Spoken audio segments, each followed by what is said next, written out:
We're very lucky to have with us live here in the studios this morning, Phil Neff. Phil Neff was coordinator of the Guatemala Accompaniment Project of the Network in Solidarity with the People of Guatemala from 2010 to 2012. And he currently writes about solidarity and human rights issues for the blog Cascadia Solidaria. Phil, thank you very much for coming in and spending time with us this morning. Thanks, Mike. It's great to be here. So let's start out. Tell us about NISGUA. Sure. Well, NISGUA, the Network in Solidarity with the People of Guatemala, was an organization founded during the 1980s when Guatemala was going through the most violent period of its 36-year internal armed conflict, which ended in 1996, as an organization to provide political support for the human rights and civil resistance movements in the country at that time. And in those 30 years since the founding of the organization, we've evolved to become an organization that primarily provides international observers who work alongside local human rights organizations and indigenous communities that are working to bring justice for crimes of the past, as well as prevent the imposition of destructive megadevelopment projects in their territories. All right, and the Guatemala Accompaniment Project, that's part of NISGUA, you were involved in that? Yeah, I was the coordinator of the Guatemala Accompaniment Project for 2 years. Prior to that, I was also a volunteer international observer with the project. The project provides trained volunteer human rights observers, and the experience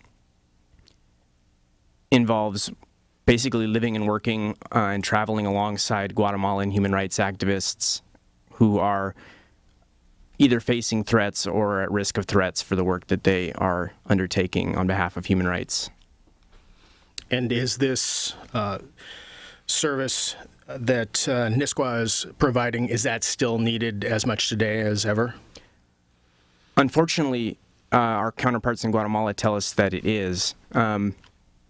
What a lot of folks have seen is that as the cases have moved forward for justice for crimes of the past, there's been a rise in intimidations and in basically the profile of the people who are trying to carry those cases forward. And so international support and awareness is basically as important as ever. All right.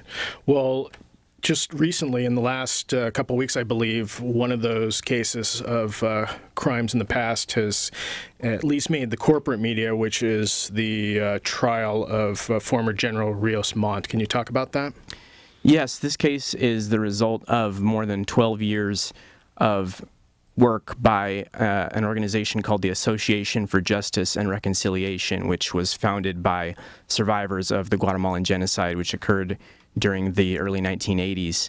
And along with human rights advocates with the Center for Legal Action for Human Rights, they, in 2001, brought a case for genocide in the national courts in Guatemala. This was following an earlier case that was brought internationally in the Spanish courts, also for genocide. And so these cases over more than 12 years of struggle have finally gotten to the point in which the generals responsible for the massacres and atrocities of the 1980s are in court under house arrest or in military prison, in military hospital under detention. And so the principal accused in these cases currently is Efrain Rios Montt, who was the de facto head of state of Guatemala during 1982 and 1983, and during whose regime the majority of massacres of the civilian Maya population of Guatemala were carried out. And talk about, give us a sense for what he carried out versus his predecessors. Sure. Well, Guatemala's internal armed conflict began in the 1960s following a U.S.-backed coup in 1954 that overthrew Guatemala's first democratically elected government that had been in the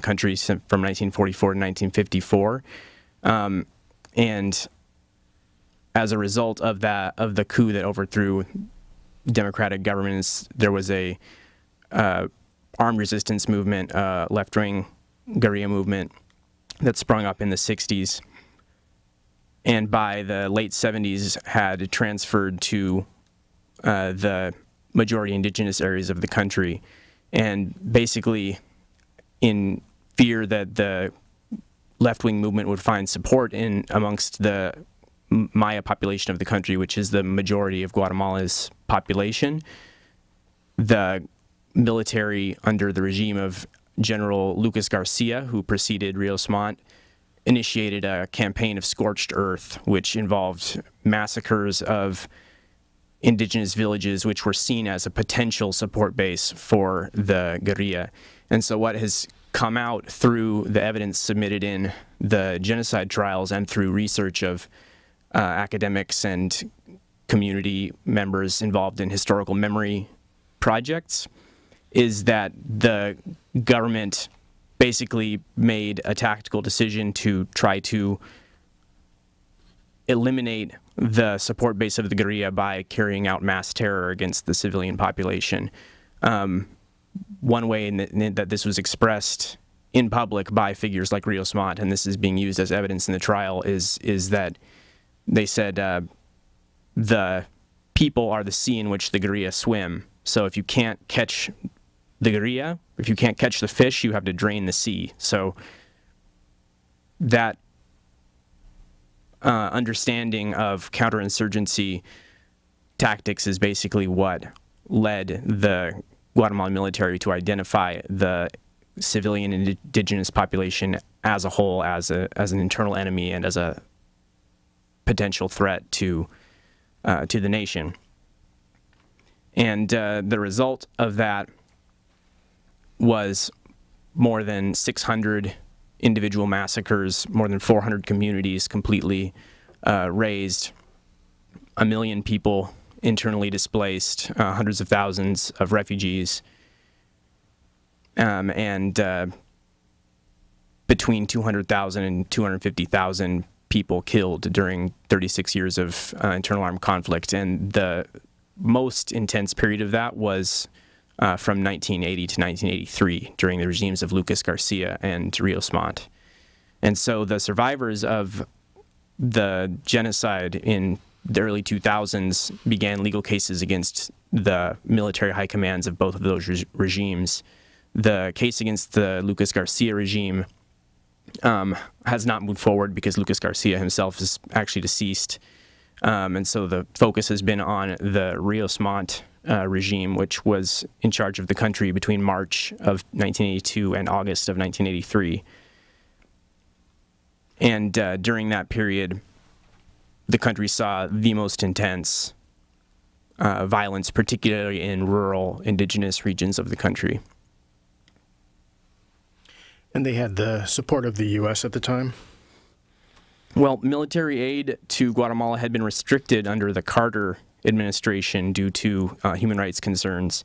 I think it's important to point out that what we know today about the genocide in Guatemala was actually known in human rights and solidarity circles at the time. There are contemporary reports from organizations like Amnesty International warning of the indiscriminate killing of civilian indigenous population in the country. But under the Reagan administration, through various loopholes and through weakening of human rights restrictions on military aid, there was U.S. military assistance provided to the military of Guatemala at the time. As well as, wasn't the CIA involved in at least supporting what was going on there? Well, one interesting piece of evidence being used in the current genocide trials is actually declassified CIA and State Department documents that show that the U.S. government itself was aware that the Guatemalan military was indiscriminately targeting ethnic Maya people as potential guerrilla allies, whether or not there was evidence that they were involved with the insurgent movement. And so, yes, it's clear that the U.S. government was aware at the time of what was going on, but nevertheless supported the Guatemalan government as a ally in the Cold War. Ronald Reagan, during Rios Montt's regime, responded to criticism of his human rights record by saying that Rios Montt had gotten a bum rap on human rights. So with the current trial, it's Rios Montt isn't the only person on trial. There's also his generals that worked with him. Yeah, he's not the only person on trial. The others currently facing trial include his military intelligence chief, Rodriguez Sanchez, as well as his Army Chief of Staff, Héctor Mario López Fuentes. Both Rodriguez Sanchez and López Fuentes have argued that they are facing health complications that would that make them unfit to stand trial, and are detained in a military hospital. Another General Oscar Mejia Victorez, who later became de facto president of the country after a coup against Rios Montt, was already found unfit to stand trial due to health concerns. So the defense is just looking at delaying this indefinitely due to health concerns. Well, that's been their strategy over the last more than a decade, basically, to do everything in their power to maintain impunity for these crimes through the abuse of legal injunctions, which can basically halt the proceedings of the trial at any point.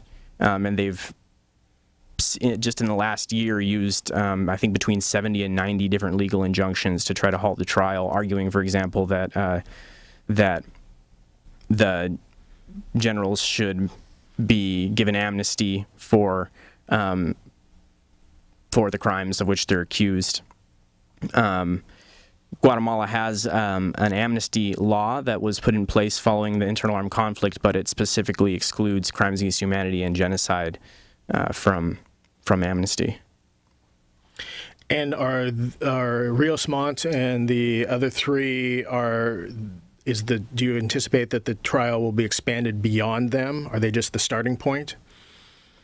Well, this isn't the only trial that has taken place for crimes against the past. It is, however, the trial that has focused on the highest-ranking military officials. There have been other previous cases that have resulted in convictions of paramilitaries, of military special forces, and of mid-ranking officers for massacres and forced disappearances, as well as extrajudicial executions. There's also been some a police chief and police detectives sentenced for those crimes.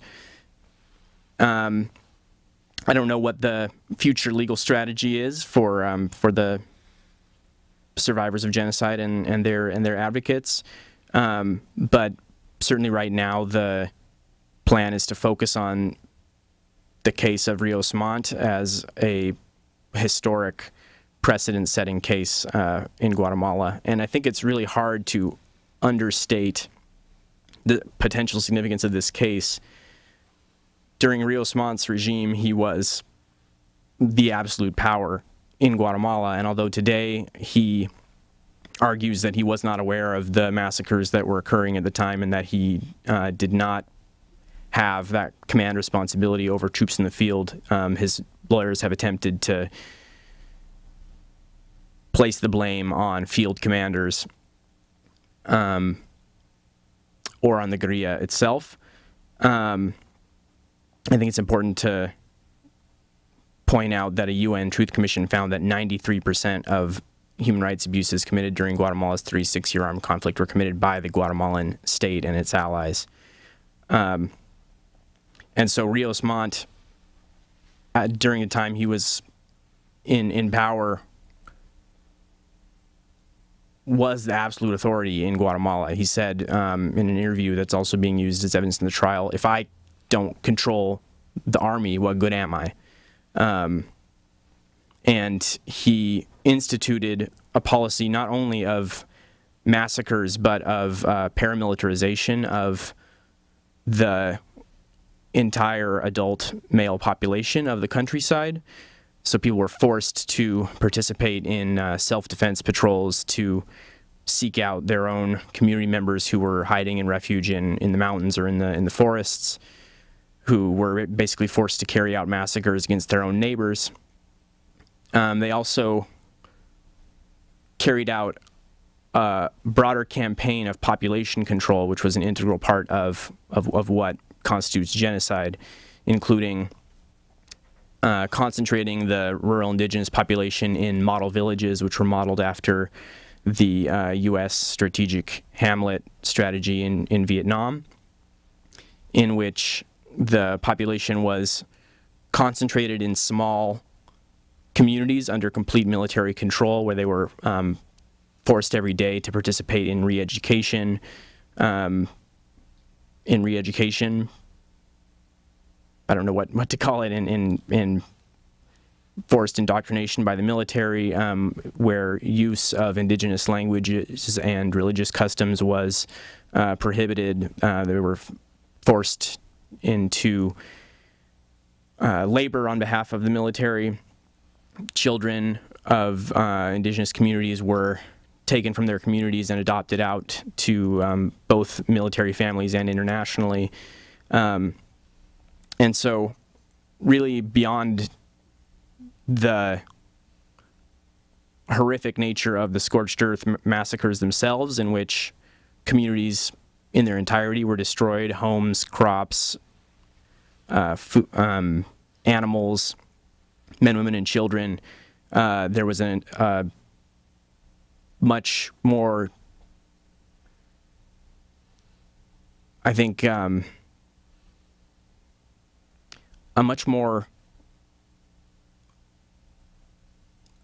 policy basically intended to break the community structure of indigenous Guatemala. And this continues to be relevant today as indigenous communities in Guatemala face new threats from mega development projects, including mining, dams, that have put new pressures on communities that are facing rising prices of land, that are facing encroachment by transnational corporations, and a lot of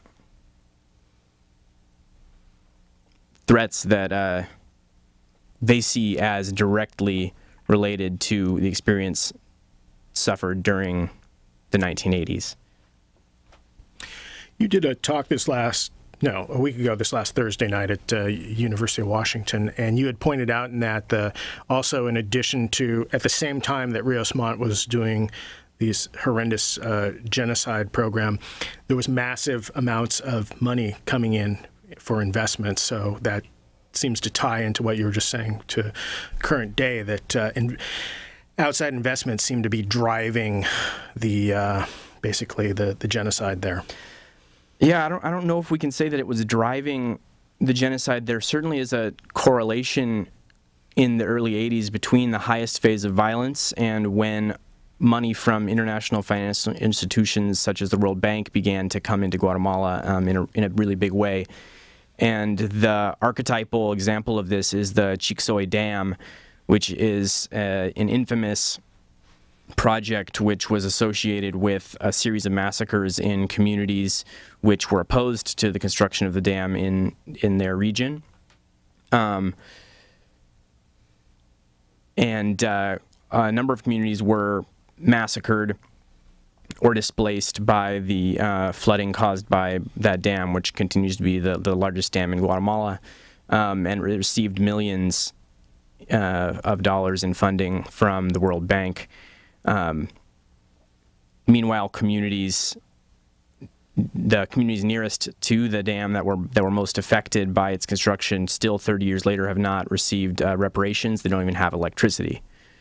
And so this is the experience that communities in Guatemala look to when when they learn that the government has made concessions to transnational corporations has made concessions or plans to for dams, for mining, for other large-scale projects.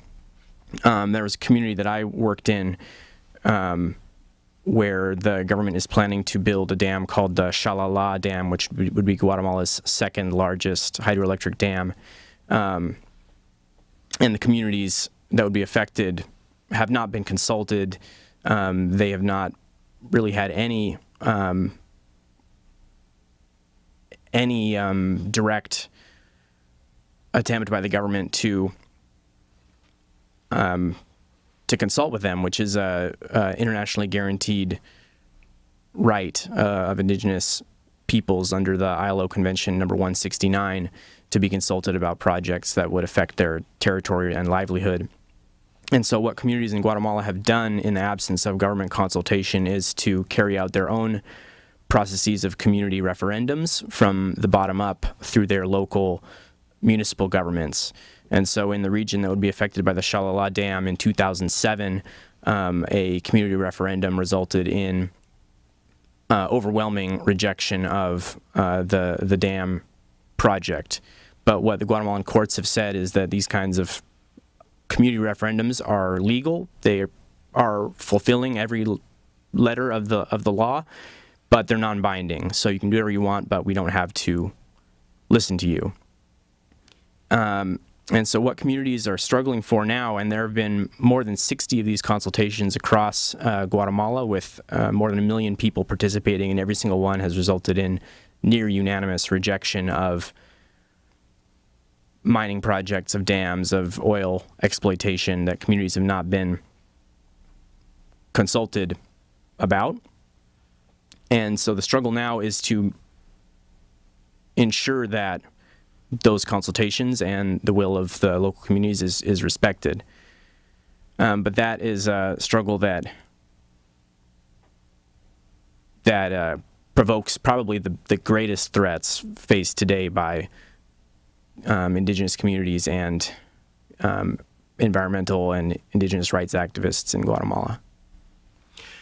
And these mega projects, are they being pursued by outside corporations, or is it Guatemalan corporations, or both? It's a combination of both.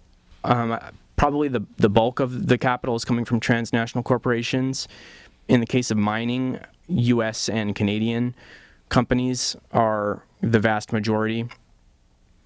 One of the most well-known cases in Guatemala today of the harms of mining is the Goldcorp's Marlin mine in San Marcos, Guatemala. Goldcorp is a company headquartered in Vancouver, BC, but that also has significant U.S. capital. They're one of the larger gold companies in the world, and the mine in San Marcos has been opposed by local communities during years, and the local activists have faced extreme threats, including constant intimidations, and people opposed to the mine have been even come under attack, as well as legal threats. Monitoring by groups including Physicians for Human Rights has found that folks living close to the dam have higher concentrations of potentially toxic heavy metals in their bloodstream than folks living far away. People's homes have had basically cracks in the walls due to constant traffic, as well as explosives used in the mining itself.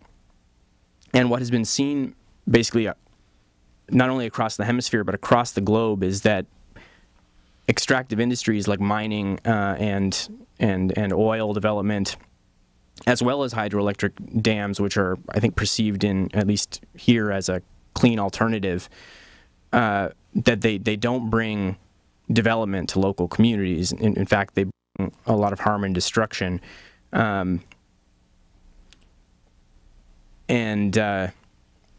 So Guatemala is not the only country where this is happening, and in fact, if we could look, very close to home at the Idle No More movement in Canada and here in the States among Indigenous communities that are saying the same thing. We demand to be consulted about laws and projects that affect our nations and our livelihood.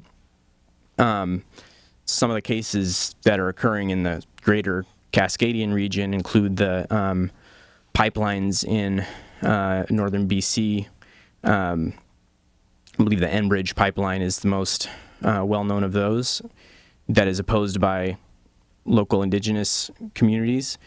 And we could, talk about the coal trains that are being proposed here in Washington, which would bring severe environmental harms to local communities and are opposed by the Lumi people in northern Washington, where the coal terminal will be built on ancestral lands.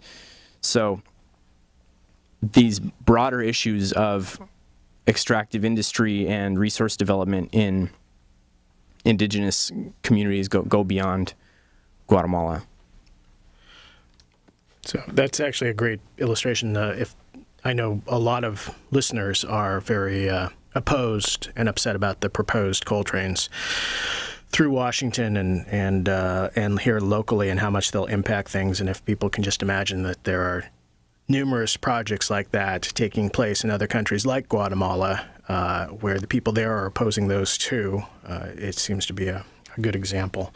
We've just got about 2 minutes left. So, so what are you hoping for, expecting from the trials that continue with Rios Montt? Well, the trial will be opening in August of this year.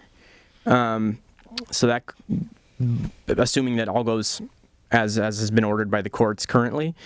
So there will be coverage and monitoring of that by NISGUA and by other organizations. You can find more information at our website, nisgua.org, nisgua.org, as well as nisgua.blogspot.com.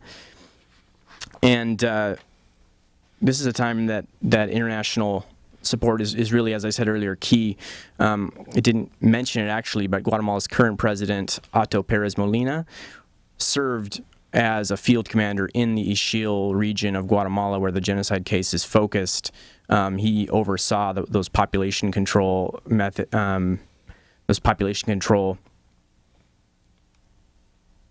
tactics that I talked about earlier. He has said that he doesn't believe that that what occurred in Guatemala was genocide, and that has been basically the public policy of his administration. So it's really important that the international community ensure that there is no threat to due process in this trial. If you go to NISGUA's website or to our blog, we have statements by the survivors who were involved in the trials and can hear from their voices exactly what these trials mean to the survivors and the people of Guatemala, which I think is the true hope presented by these cases. All right. Well, with that, we are unfortunately out of time. I want to thank you very much for coming and spending time with us this morning. Thank you.